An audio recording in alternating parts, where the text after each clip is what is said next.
A young boy from Minnesota was playing outside in the freshly fallen snow, and when his parents checked on him, he had vanished without a trace. But 8 years later, his father looks under the neighbor's dog kennel, and what he sees makes his blood run cold. The small town of Maple Hollow, nestled in the northern reaches of Minnesota, was known for its tight-knit community and brutal winters. With a population of barely 2,000 residents, it was a place where everyone knew each other's business, shared their sorrows, and celebrated their joys together. The town had always prided itself on its safety and low crime rates. Children played freely outdoors, neighbors left their doors unlocked, and the community functioned like an extended family. That was until 8 years ago, when Joshua Coulter vanished without a trace. On a cold Saturday morning, as snowflakes drifted lazily through the air, Ethan Coulter sat at his dining table sorting through police documents. The papers had become a familiar presence in their home: reports, witness statements, and potential leads that ultimately led nowhere. His eyes occasionally drifted to the window overlooking their front yard, where his thoughts inevitably returned to that fateful day. His wife, Claire, moved about the house, the sound of her cleaning providing a rhythmic background to his thoughts. The simple act of housework seemed to give her a sense of normalcy, something to occupy her hands and mind. Despite the years that had passed, their home still felt suspended in time, waiting for their son to return. "Still going through those?" Claire asked as she passed by with a basket of laundry. Ethan nodded, shuffling through another stack of papers. Detective Palmer said they received a couple of new tips last month. Nothing substantial, but... He didn't need to finish the sentence. They both lived on these fragments of hope, however small. Joshua had been 5 years old, a bright red-headed boy with a laugh that filled their home. That winter morning, he had begged to play outside in the freshly fallen snow. Ethan and Claire had let him, as they had done countless times before. Their property bordered a small wooded area that was familiar territory for local children. Ethan had promised to check on him in 20 minutes. When he went outside, Joshua was gone. The search that followed was unlike anything Maple Hollow had ever seen. The entire town had mobilized. Search parties combed the woods, divers checked the frozen lake half a mile away, police interviewed every resident. Days turned into weeks, weeks into months, and eventually the active search was called off. But Ethan and Claire never stopped looking. The doorbell's chime pulled Ethan from his thoughts. He rose from the table, straightening his sweater as he made his way to the front door. When he opened it, he found Harold Stevens, their neighbor from across the street, standing on their porch. Harold was a tall man in his late 40s with prematurely graying hair and a perpetually serious expression. He had lived in Maple Hollow for over 20 years, but in the decade since losing his wife and son in a house robbery, he had become increasingly reclusive. "Morning, Ethan," Harold said, shifting his weight from one foot to the other. "Sorry to bother you, but the snowstorm last night destroyed part of your fence again. It blew over onto my property." Ethan immediately began to apologize. "I'm really sorry about that, Harold. That old fence has been giving us trouble for years. I'll come by and take it off your property, but I'll need to get a welder first. Mine's broken, and I haven't had the time to buy a new one." Harold waved dismissively. "Don't worry about it. I already patched it up. I just came by to let you know." Ethan was surprised and felt a twinge of awkwardness. "You didn't have to do that. Thank you." "No problem," Harold replied with a slight shrug.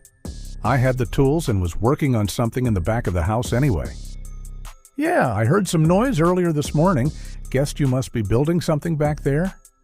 Harold didn't elaborate on what he had been constructing, simply saying, "Sorry if the fence doesn't look as good as new." "It's an old fence anyway," Ethan assured him. "Thank you again." Harold nodded and turned to leave. As Ethan closed the door, he found Claire coming in from the backyard, her cheeks flushed from the cold. "Was that Harold I heard?" she asked, unwinding a scarf from around her neck. Ethan nodded. "Our fence blew down again. He fixed it himself." Claire hung her scarf on a hook by the door and smiled faintly. "It's been a while since we've gotten together with Harold. We should invite him to dinner as a thank you for fixing the gate." Ethan hesitated. "I don't know, Claire. We still need to go through some of these reports from the police about the new leads for Joshua. I'd rather focus on that during dinner, not when we have company." Claire's expression softened with a mixture of sadness and gentle reproach. "Ethan, we've become so isolated and lonely over these 8 years. When was the last time we invited someone over? Years ago?" Ethan didn't answer immediately, knowing she was right. They had gradually withdrawn from social connections, their search for Joshua consuming every aspect of their lives. "Harold, too," Claire continued. "Look at how private he's become after his wife and son died in that house robbery 10 years ago. Can you imagine living all alone for years? He must be a lonely man." She paused, placing a hand on Ethan's shoulder. "It might be good to sit down and have dinner together. We've all gone through similar experiences of loss. Maybe we could form a new bond." Ethan considered her words, his gaze drifting back to the stack of documents on the table. Perhaps she was right. Perhaps they both needed this small step toward normalcy. "All right," he finally said. "I'll go invite him for dinner tonight." Claire's smile was worth the concession. It had been too long since he'd seen genuine happiness on her face. Ethan zipped up his jacket and stepped outside into the crisp winter air. The snow crunched beneath his boots as he crossed the street toward Harold's house. It was a modest 2-story home, similar to most in their neighborhood, though somewhat less maintained. The paint was peeling in places, and the snowfall had been left untended, piling up in recent years. When he reached Harold's front door, Ethan knocked firmly and waited. After a minute with no response, he knocked again, louder this time. Still nothing. He was about to turn and leave when he heard sounds coming from behind the house, a dull thudding noise like someone hammering. Ethan rounded the corner of the house, his boots sinking into the deeper snow of the backyard. "Harold?" he called out. "It's Ethan from across the street." The sounds led him to a small wooden structure at the far end of the yard, an old dog kennel that had been there for as long as Ethan could remember. Harold was crouched inside it, seemingly adjusting something. At the sound of Ethan's voice, Harold froze momentarily before carefully backing out of the small structure. "Ethan," Harold said, sounding slightly breathless. "Sorry, I didn't hear you knocking." "No problem," Ethan replied, noticing how quickly Harold had straightened up and positioned himself in front of the kennel. "I'm surprised you're still keeping that old doghouse. It's been years since you had a dog, hasn't it? Do you want help tearing it down?" Harold's response came with a slight stutter. It's a reminder of Rex. He was a good dog. I like keeping it around." Ethan nodded, understanding the sentiment. People clung to different reminders of those they'd lost. Harold gestured to a partially built larger structure nearby. "Actually, I've been thinking about getting a new dog. I've been working on that for a few weeks now and wanted to complete it this morning." Ethan's eyebrows lifted in surprise. "Seriously? You're still working in this weather? That's impressive, Harold. I used to breed dogs myself when I was younger. More of a hobby than a job, really. What kind of breed are you thinking about?" "I haven't thought much about it," Harold replied, seeming more relaxed now that the conversation had shifted. "Maybe a puppy or a mid-sized dog." "Well, Claire and I actually wanted to invite you to dinner tonight," Ethan said. "But if you don't mind, I could help you finish that new kennel this morning, and we could go find a dog together afterward. I know a local breeder in the area." Harold seemed to consider this for a moment before nodding. "I'd appreciate that. I should be able to finish this in a few hours, and dinner sounds nice. Thank you." As they talked, Ethan noticed Harold occasionally glancing back at the old doghouse. There was something odd about his neighbor's behavior, but Ethan couldn't quite place what it was. Harold had always been a private person, especially after his tragedy. so perhaps it was just his discomfort with the unexpected social interaction. "Great, I'll leave you to it then," Ethan said, taking a step back. "Just come over when you're ready to head out to the breeder, and we'll see you for dinner around 6. Harold nodded, already turning back toward the doghouse. "I'll see you then." As Ethan walked back across the street, he couldn't shake a strange feeling. There was nothing overtly suspicious about their interaction. Harold had been perfectly cordial, if a bit awkward. Yet something felt off. Perhaps it was just the unusual sight of his reclusive neighbor suddenly making plans for a new pet after years of solitude. Or perhaps it was just the oddity of someone doing all that woodworking out in the snow. Reaching his own front door, Ethan brushed the thoughts aside. People processed grief differently, and if Harold was finally taking steps to move forward with his life, that could only be a good thing. Ethan entered his house, stamping the snow from his boots in the entryway. Claire was in the living room, straightening up the scattered throw pillows and magazines that had accumulated over the week. "He said yes to dinner," Ethan announced, hanging his jacket on the hook by the door. Claire's face brightened. "That's wonderful. What time should I expect him?" "Around 6, I think. You know what's interesting? He's building a new doghouse and planning to get a dog. I offered to take him to a breeder this afternoon." Claire paused in her tidying and looked up with genuine surprise. "A dog? After all these years?" She smiled thoughtfully. "See, I told you he must be feeling lonely. Getting a pet is a good first step toward healing." Ethan returned to the dining table where he'd left the police documents. "I suppose so. It's just unexpected. He's kept that old doghouse all these years as a memorial of sorts." Claire resumed her cleaning, moving into the kitchen now. "People find different ways to move on. Speaking of which, we need groceries for dinner tonight. We're running low on everything, and I want to make something special." Ethan sighed quietly, looking down at the stack of papers before him. He'd been hoping to spend the morning reviewing the new leads, compiling his thoughts before the week ahead consumed his time again. "Can you grab what we need? I'd really like to get through these documents today." "If you don't mind, can you help me with the grocery run instead?" Claire asked. "I want to clean the house properly for tonight, and you know I don't drive well in this weather. It's too cold to walk or wait for the bus." Ethan looked at his wife's hopeful expression and felt a familiar pang of guilt. She asked for so little these days, and she'd been the one to suggest reconnecting with their neighbor, a small but significant step toward normalcy. "All right," he conceded. "I still have some time before Harold's ready to go to the breeder anyway.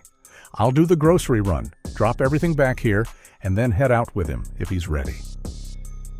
Claire's grateful smile was worth the sacrifice of his morning plans. She quickly wrote out a shopping list, adding items as she checked the pantry and refrigerator. Ethan headed outside again, shoveling a path from their front door to the driveway before starting the car. He let the engine idle for a while to warm up, his breath curling into small clouds in the crisp, cold air. As he was about to pull out of the driveway, he noticed Harold crossing the street toward him. "Ethan," Harold called, approaching the car window. Ethan rolled down the window. "Hey, all set with the doghouse already?" Harold shook his head. "Actually, I just remembered I already have plans to meet with some friends this morning. I'll have to cancel our trip to the breeder, but I'll still come for dinner tonight." "No problem at all," Ethan replied, surprised that the reclusive Harold had social plans. "I'm just heading out for groceries. We'll see you at 6.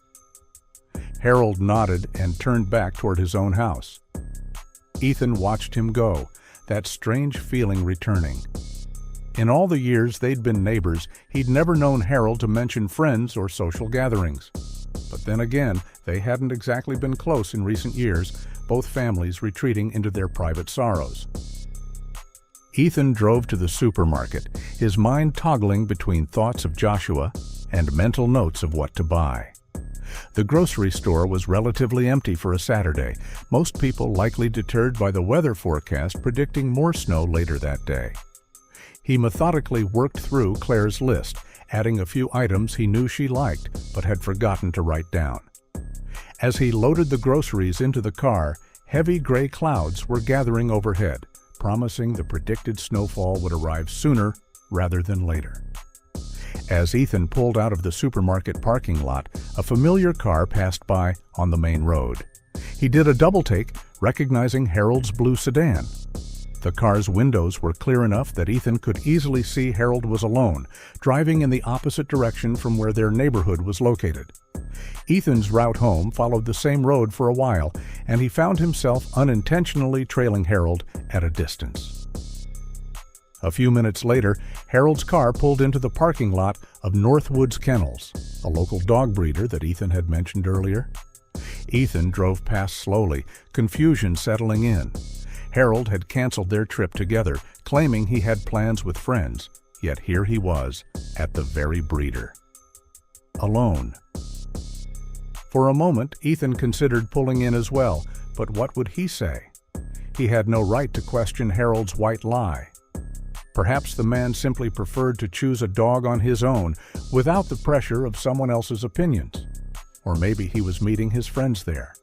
Still, as Ethan continued home, the inconsistency bothered him. It seemed a strange thing to lie about, especially when Ethan had offered his help and expertise. But Harold had always been odd and private, more so since his tragedy. By the time Ethan arrived home, light snow had begun to fall again. He unloaded the groceries quickly and found Claire in the kitchen, already preparing for dinner. "You're back sooner than I expected," she said, taking a bag from his hands. Ethan nodded. "There wasn't much traffic, and actually, I saw Harold at the kennel on my way back." "The kennel? I thought he canceled with you." "He did," Ethan replied, setting down the remaining bags on the counter. "Said he had plans with friends, but I just saw him pulling into Northwoods Kennels, alone." Claire paused in unpacking the groceries. "Well, that is strange, but it's not really our business, is it? Maybe he just wanted to look on his own first." "Maybe," Ethan agreed, though something about it still felt off to him.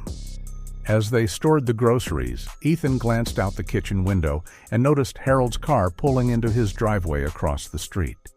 Harold got out and opened his trunk, revealing a metal dog kennel with what appeared to be a German Shepherd inside. From this distance, and with Harold's back to him, Ethan couldn't see the dog clearly, but he could make out the distinctive coloring. "He's back already," Ethan remarked. "With a German Shepherd, it looks like—" Claire joined him at the window. "That was quick. He must have really connected with the dog." "Love at first sight does happen, I suppose," Ethan said, echoing Claire's earlier sentiment. "But it's still odd. I used to be a breeder.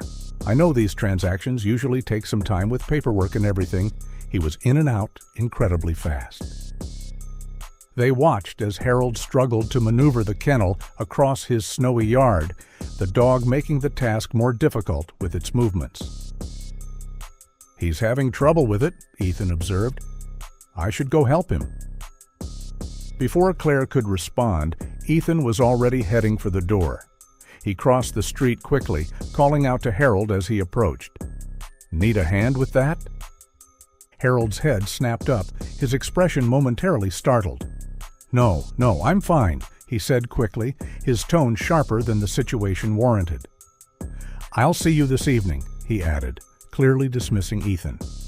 Taken aback by the abrupt response, Ethan hesitated.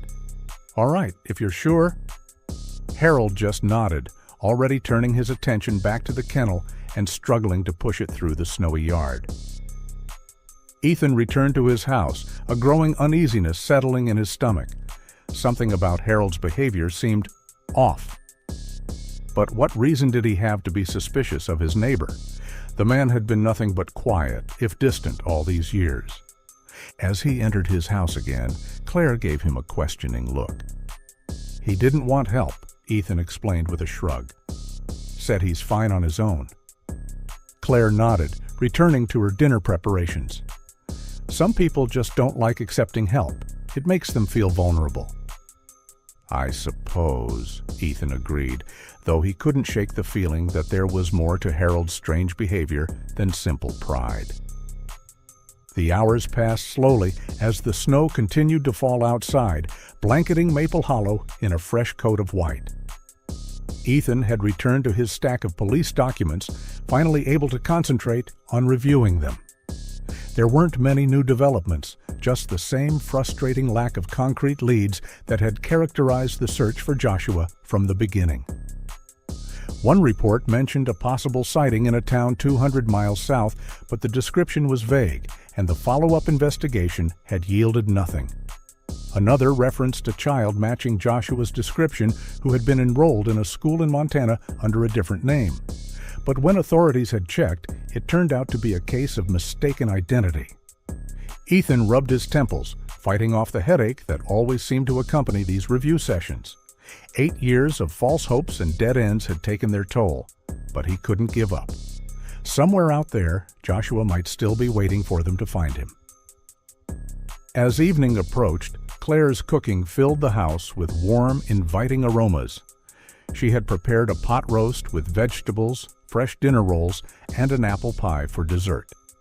It was more elaborate than their usual meals, a sign of how important this small social occasion was to her. "Do you think he'll actually show up?" Ethan asked as he helped set the table. Claire arranged napkins beside each plate. "Why wouldn't he?" "I don't know. He's been acting strangely today. All these last-minute changes of plans, the way he reacted when I offered to help with the dog." Ethan trailed off, unsure how to articulate his vague misgivings. "He's probably just nervous about socializing after being alone for so long," Claire reasoned. "Let's give him the benefit of the doubt." At precisely 6 o'clock, the doorbell rang. Harold stood on their porch holding a bottle of wine, his coat dusted with snow. "I hope Red is all right," he said, handing the bottle to Ethan. "Perfect, thank you," Ethan replied, stepping aside to let him in. "Come on in out of the cold." Claire greeted Harold warmly, taking his coat and thanking him for coming. The initial awkwardness of the reunion gradually eased as Claire served drinks and they settled at the dining table. The conversation remained light at first, local news, the weather, harmless topics that required little emotional investment. As they began to eat, Ethan decided to broach the subject of Harold's new pet. "So, I see you got a German Shepherd today. How's it settling in?" Harold's fork paused midway to his mouth, and Ethan noticed a subtle tension in his posture. "It's fine, still adjusting to the new environment." "That was a quick trip to the breeder," Ethan said casually. "I saw you heading that way on my drive back from the supermarket, right after you mentioned meeting up with some friends." Harold's eyes flickered nervously. "I'm sorry about that. My schedule became unpredictable. My friend canceled last minute, and I was so excited about getting a dog that I just went ahead to the kennel." Ethan nodded, sipping his wine. "I was surprised they processed everything so quickly. When I was breeding, the paperwork alone usually took a while." Harold shifted in his chair. "Actually, I had ordered it a few days ago. I was just there to pick it up." The explanation sounded reasonable enough, but Ethan couldn't shake what he remembered from that morning. Harold had said he wasn't even sure yet whether he wanted a puppy or a mid-sized breed. And something about Harold's demeanor now, the way he avoided direct eye contact, the faint tremor in his hand as he reached for his glass, hinted at a discomfort that went deeper than simple social awkwardness. Claire, sensing the growing tension, gently changed the subject. "Harold, Ethan mentioned you lost your wife and son 10 years ago. I'm so sorry. We understand how hard it is to lose family." Harold's expression softened slightly. "Yes, it's been difficult, living alone all these years." "We know something about that kind of pain," Claire said quietly. "After Joshua disappeared."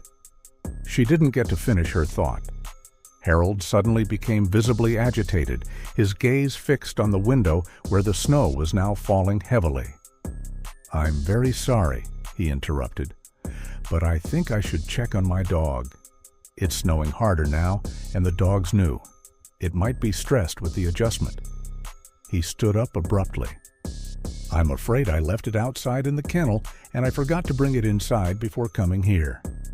Ethan glanced out the window at the intensifying snowfall. "Yes, you're right. The wind's picking up too. Do you need help bringing it in?" No, Harold said quickly, almost panic-stricken at the suggestion. "The dog's a German Shepherd and might be alarmed by strangers. Even I'm still getting familiar with it. I'll handle it and come back after I'm done." Claire rose from her chair. "Of course, just make sure your dog is safe. We live right across the street. Don't worry about rushing back if it needs your attention." Harold nodded gratefully and headed for the door, leaving his coat hanging on the rack in his haste. After he left, Ethan and Claire returned to the table, the sudden departure leaving an awkward lull in the evening. "That was strange," Ethan remarked. Claire shrugged, refilling their wine glasses. "He's concerned for his pet. It's understandable." "I suppose," Ethan agreed reluctantly. As they continued their meal, Claire sighed softly. "Ethan, imagine if I was gone too, and you had to go to work and take care of the house alone. Harold has been managing all that by himself for a decade. He must be a responsible man to care so much about his new dog. He deserves some happiness." Time passed, and Harold didn't return. The pie Claire had baked sat untouched on the counter, and the dining room grew quiet except for the occasional clink of silverware. "It's okay if he doesn't make it back," Claire said eventually. "The dog's new, so maybe he's having trouble settling it in." She began to clear the table, but paused when she noticed Harold's coat still hanging by the door. "Oh, he forgot his coat. It's freezing outside." Ethan stood up. "I'll bring it back to him." Claire nodded, continuing to clear the dishes as Ethan grabbed both Harold's coat and his own before heading out into the snowy night. The snow crunched beneath Ethan's boots as he crossed the street, the cold air biting at his exposed face. Snowflakes swirled around him, illuminated by the streetlights like tiny stars falling to earth. Harold's house was dark except for a faint light visible from what Ethan assumed was the kitchen at the back. He approached the front door and knocked firmly, holding Harold's coat folded over his arm. After waiting for nearly a minute with no response, he knocked again, louder this time. Still nothing. Ethan frowned, glancing at his watch. It had been over half an hour since Harold had left their house. Surely it shouldn't take that long to bring a dog inside, even if it was being difficult. As he stood there contemplating what to do next, a distinct barking sound came from the backyard. The dog was still outside, in this weather? Concern overriding hesitation, Ethan made his way around the side of the house, calling out as he went. "Harold? It's Ethan. Are you okay? I brought your coat." The backyard was partially illuminated by the light spilling from the kitchen window. Ethan could make out the German Shepherd, not inside the house, as Harold had indicated was his plan, but still outside. The dog was moving restlessly in and out of its small kennel, a chain attached to its collar limiting its movement. Ethan looked around for Harold, but saw no sign of him. The situation made no sense. Harold had left their dinner specifically to bring the dog inside, yet here it was, still chained outside in the worsening weather. Approaching cautiously, Ethan noticed that the larger doghouse Harold had been constructing was still unfinished, despite his claim that morning that he would complete it. Another inconsistency in an increasingly puzzling day. "Harold!" Ethan called again, louder this time. No response. He peered through the kitchen window, but could see no movement inside. Harold's car was still in the driveway, and in this weather, at this hour, it seemed unlikely he would have gone anywhere on foot, especially without his coat. Ethan pulled out his phone and dialed Harold's number. The call went straight to voicemail after several rings. A growing sense of unease settled in his stomach. As he put his phone away, the German Shepherd suddenly began barking more intensely. At first, Ethan thought the dog was reacting to his presence, but as he observed more carefully, he realized the animal was directing its attention toward the small doghouse, alternating between barking and whining. Keeping a safe distance, Ethan moved to get a better angle on the doghouse. From his new position, he could see something he hadn't noticed before: a wooden panel in the floor of the structure that looked like it could be moved, with what appeared to be an unlocked padlock sitting on top of it. There was also a metallic glint that might be a handle of some sort embedded in the panel. Drawing on his experience with animals from his breeding days, Ethan approached the German Shepherd carefully, speaking in low, soothing tones. The dog, seemingly more distressed than aggressive, allowed Ethan to come close enough to unclip its chain from the collar and reattach it to a pole several feet away from the doghouse. With the dog secured at a safe distance, Ethan knelt down and peered inside the small structure. What he had initially taken for a simple doghouse floor was actually a sophisticated trapdoor. The metal handle and latch were reminiscent of old war bunkers he'd seen in historical documentaries. A cold feeling that had nothing to do with the winter air washed over him. Why would Harold have a bunker hidden beneath a doghouse? And why had he been so secretive and evasive all day? Ethan stood up and stepped back, his mind racing. He needed to talk to Claire. Fumbling with his phone, he dialed home. "Claire," he said when she answered, his voice tight with tension. "I found something strange in Harold's backyard. There's some kind of bunker or cellar under the doghouse." "A bunker?" Claire's surprise was evident. "What do you mean?" "There's a trapdoor in the floor of the doghouse with a handle and latch, like the kind you'd see in old war bunkers. The dog is still outside, chained up, and I can't find Harold anywhere. He's not answering his phone, and his car is still here." There was a pause before Claire responded. "That sounds concerning. Do you think he might be down there? Maybe he fell or got trapped somehow?" "I don't know," Ethan admitted. "The padlock on the door is unlocked, which means someone could be down there. But why would he build a doghouse over a bunker entrance? It doesn't make sense." "It could be dangerous," Claire warned. "Maybe we should call the police, just to be safe. Your phone battery was low earlier. I'll make the call." Ethan nodded, though she couldn't see him. "All right, but tell them it's just a welfare check. I'm worried Harold might be in trouble down there. I can't reach him, and his house is locked, but his car is here." "Promise me you won't go down there," Claire insisted. "Come home, and we'll wait for the police together." "I promise," Ethan agreed. "I'll be right back." He ended the call and cast one last look at the trapdoor. The rational part of him knew he should follow Claire's advice and wait for the authorities. But another part of him, the part that had been searching for answers for 8 long years, was drawn to the mystery beneath the doghouse. Before he could make a decision, a noise came from the bunker, a metallic sound like someone climbing a ladder or stairs. Ethan froze, his gaze fixed on the trapdoor, which remained closed. The sounds grew louder and clearer, unmistakably footsteps on metal rungs. Then, with a scraping noise, the wooden panel moved, and the padlock fell to the side as the lid opened. Harold emerged from the opening, crawling awkwardly out of the narrow space. When he straightened and saw Ethan standing there, his face registered pure shock, quickly followed by something darker. Fear? Anger? It was hard to tell in the dim light. "Ethan," Harold said, his voice carefully controlled but with an undercurrent of tension. "What are you doing here?" Ethan held up the coat. "You left this at our house. When you didn't come back, I thought I'd bring it over."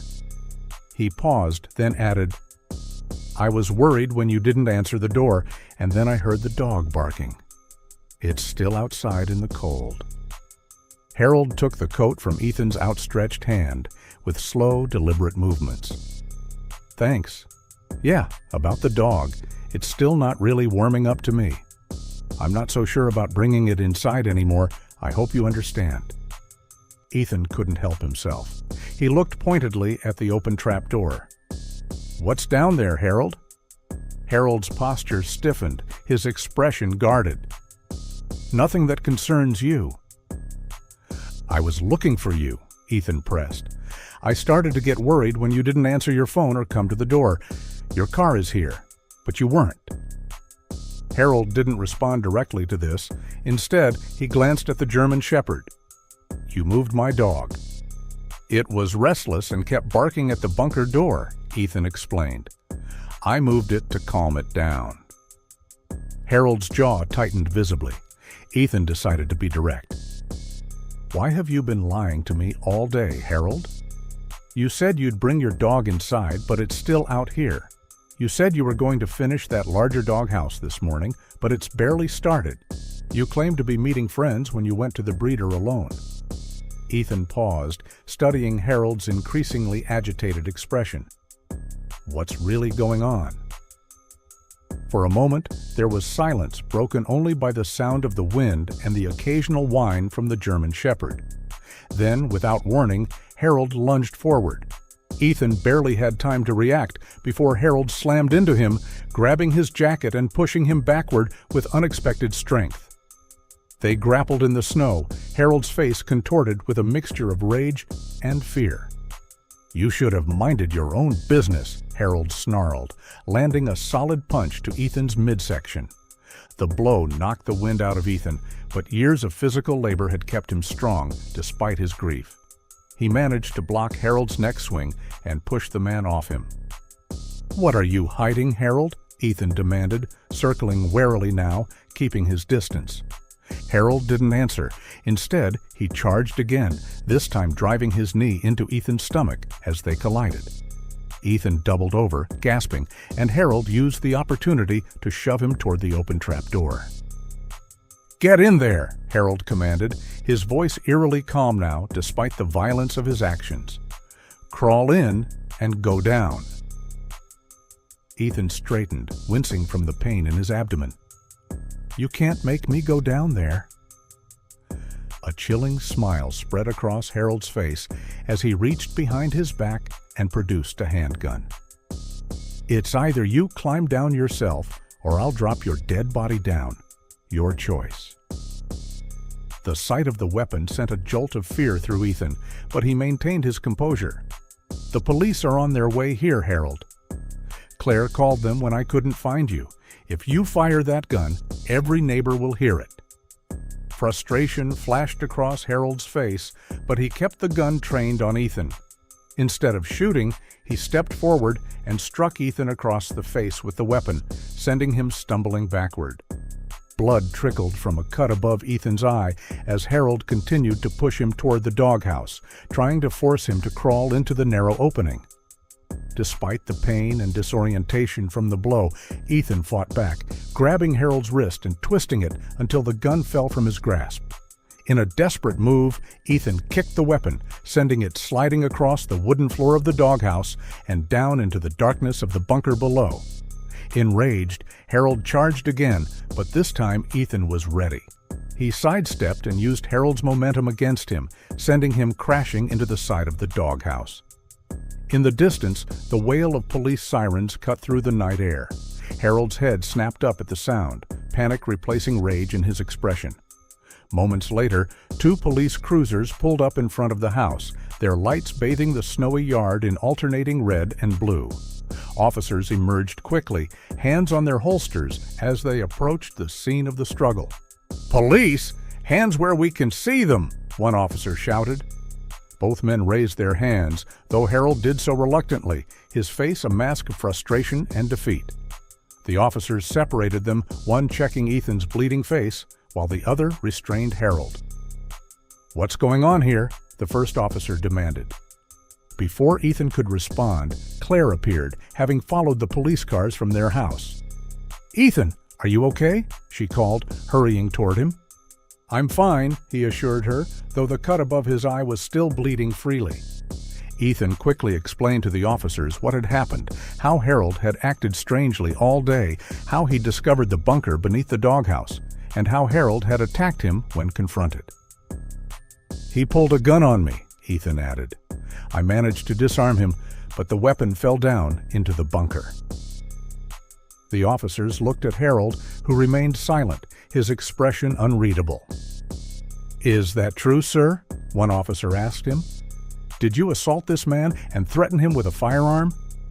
Harold didn't respond. "We're going to have to take you in," the officer continued, reciting Harold's rights as his partner secured handcuffs around his wrists. "You have the right to remain silent. Anything you say can and will be used against you in a court of law." As the officer continued the Miranda warning, another police car arrived, followed by an ambulance. Paramedics rushed to check Ethan's injuries, while additional officers secured the scene. One of the officers approached the open trapdoor, shining a flashlight down into the darkness below. "There appears to be some kind of underground room here," he reported, peering down. "I can see metal stairs leading down." Before anyone could respond, a noise emanated from within the bunker, the unmistakable sound of someone climbing the metal stairs. Everyone froze, officers immediately drawing their weapons and training them on the opening. The paramedic pulled Ethan back, and Claire gasped, clutching her husband's arm. The climbing sounds grew louder, more distinct with each passing second.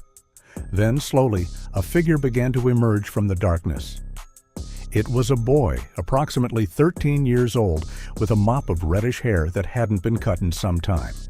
He was thin, pale, and obviously frightened, his wide eyes blinking in the sudden brightness of the officers' flashlights. In his trembling hands, he held Harold's gun. The officers tensed, calling out for the boy to drop the weapon, but he seemed confused and terrified, pointing the gun wildly at the crowd of strangers surrounding him. "Dad!" the boy called out, his voice cracking with fear as his gaze found Harold. "I won't let the enemy catch you. I'll protect you, Dad, and our home." His hands shook violently as he gripped the weapon. "I want to be a soldier like you."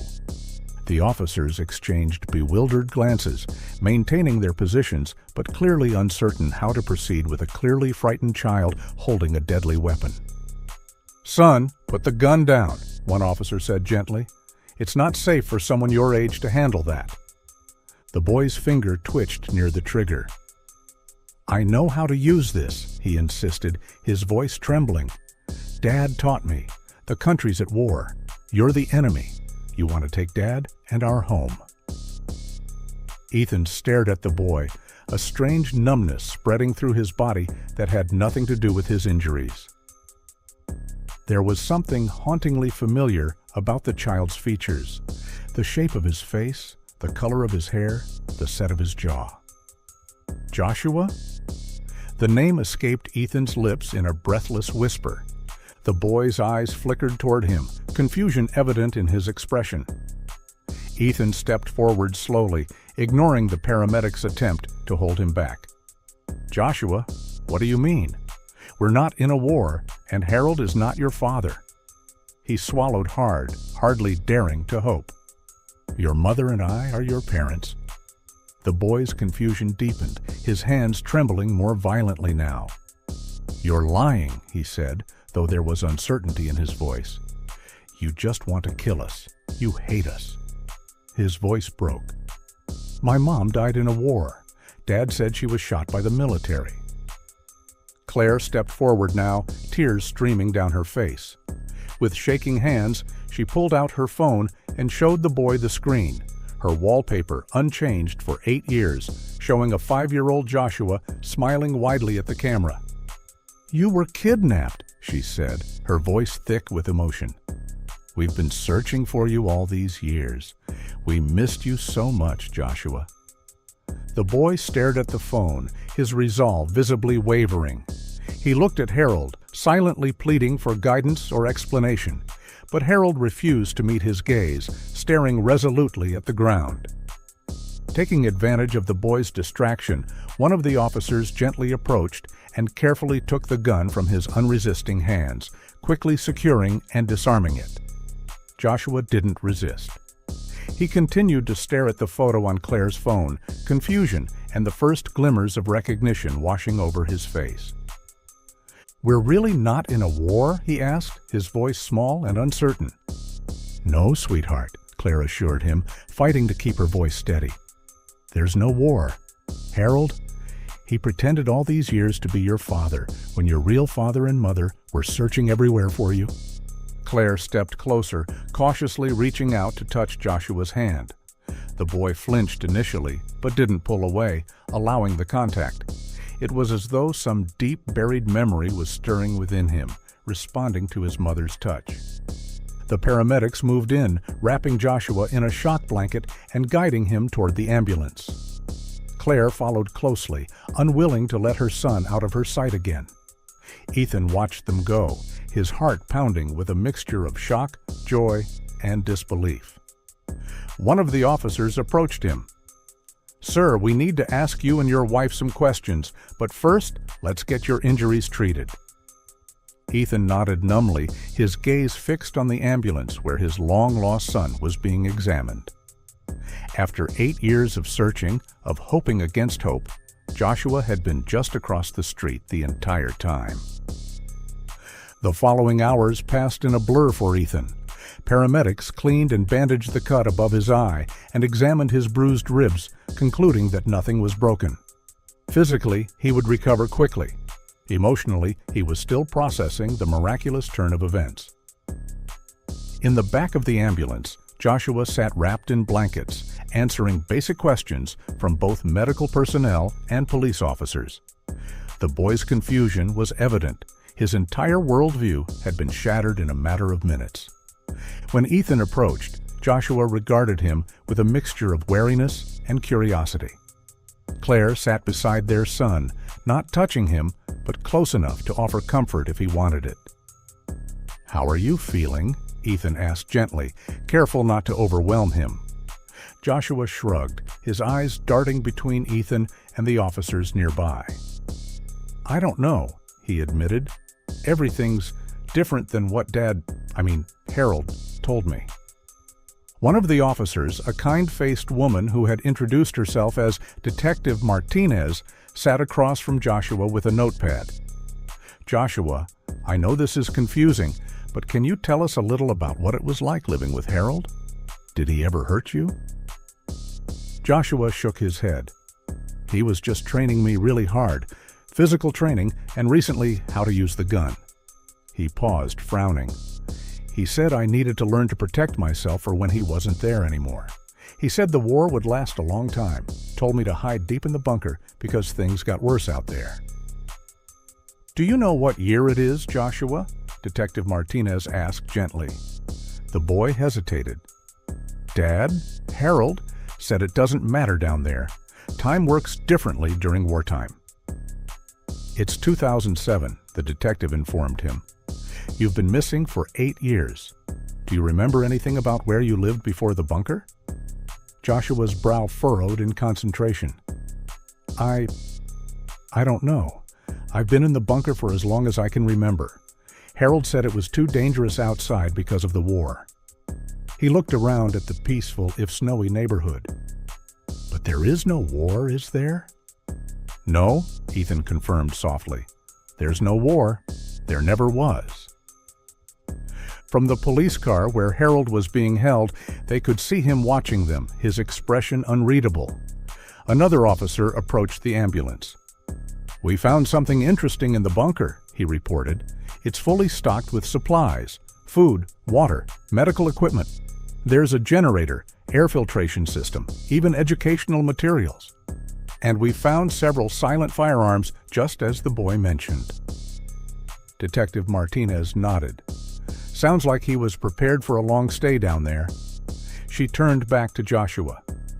"Did Harold ever let you leave the bunker?" Joshua shook his head. "Never. He said it was too dangerous. He went out for supplies sometimes and said he was helping other people who were hiding from the war. He told me that when I was old enough, I could help him." Ethan's mind reeled at the implications. Harold had kept Joshua imprisoned for 8 years, constructing an elaborate lie about a fictional war to keep him compliant and afraid to leave. "The dog," Ethan said suddenly, remembering what had started this chain of events. "He bought the German Shepherd to guard the entrance to the bunker, didn't he?" and he was building the larger doghouse to better conceal the trapdoor.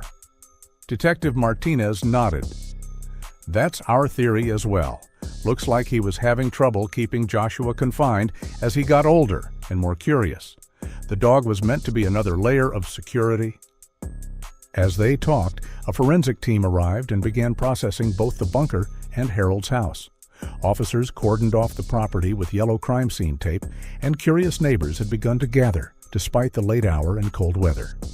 Eventually, the paramedics decided that Joshua should be taken to the hospital for a full medical examination. Years of living underground with limited sunlight and exercise would have had effects on his development that needed to be assessed. "Can we go with him?" Claire asked, her voice breaking slightly. "Please, we just found him." The paramedics agreed, and soon they were headed to Maple Hollow Memorial Hospital, Ethan and Claire riding alongside their son. They maintained a respectful distance, understanding that for Joshua, they were still essentially strangers, despite the biological connection. At the hospital, doctors conducted a thorough examination while Ethan and Claire waited anxiously. Detective Martinez joined them, her expression grave. "Harold's not saying much, but from what we've pieced together and what Joshua's told us, it seems he kidnapped your son the day he went missing. He happened to have that old war bunker on his property and built the dog kennel right on top of it, though we're not sure why. Possibly as a response to his own family tragedy." Ethan nodded.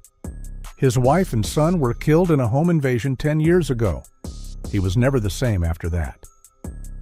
"That likely triggered whatever mental break led to this," the detective agreed. Claire wiped away tears. 8 years of lies. Our poor boy doesn't even know what the world is really like. "The psychological recovery will be challenging," Detective Martinez acknowledged.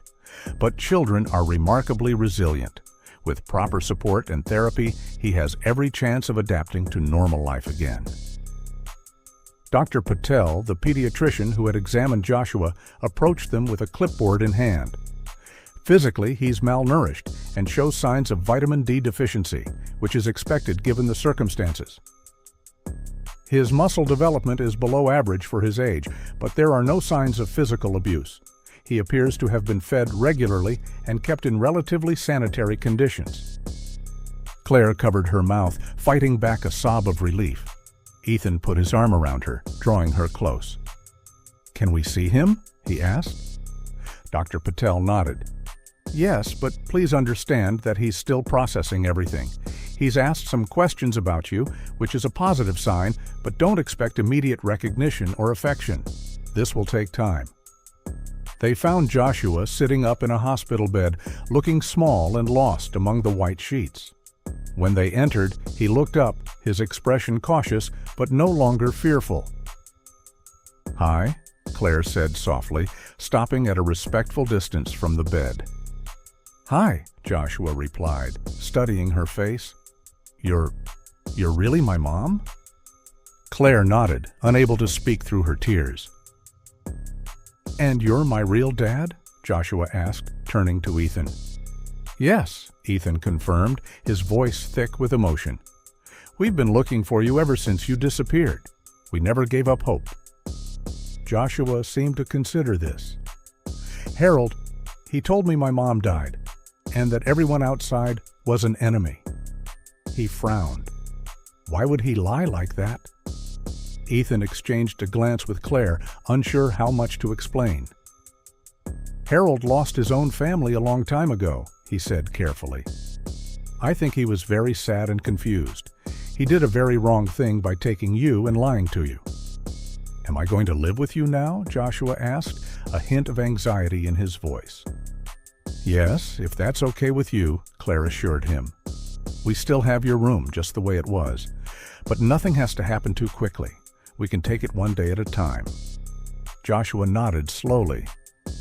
I don't remember you," he admitted, his voice small. "But when I saw your picture?" He trailed off, uncertain. "It's okay," Ethan assured him. "We have plenty of time to get to know each other again." In the days that followed, the story of Joshua's discovery and Harold's deception spread throughout Maple Hollow. Local reporters clamored for interviews with the family that had been miraculously reunited after 8 years. Ethan and Claire declined all interview requests, focusing instead on helping Joshua adjust to his new reality. They brought family albums to the hospital, showing him pictures of his early childhood and telling him stories about his life before the kidnapping. Harold was charged with kidnapping, false imprisonment, assault, and multiple weapons violations. In the wake of his arrest, investigators discovered journals in the bunker detailing his deteriorating mental state over the years and his obsession with creating a second-chance family after losing his own. Watching his son now, Ethan felt a profound mixture of grief for the years lost and gratitude for this second chance. The road ahead would not be easy. Joshua would need intensive therapy to overcome years of isolation and deception. But they were together again. After 8 years of searching, of hoping against hope, their family was finally whole.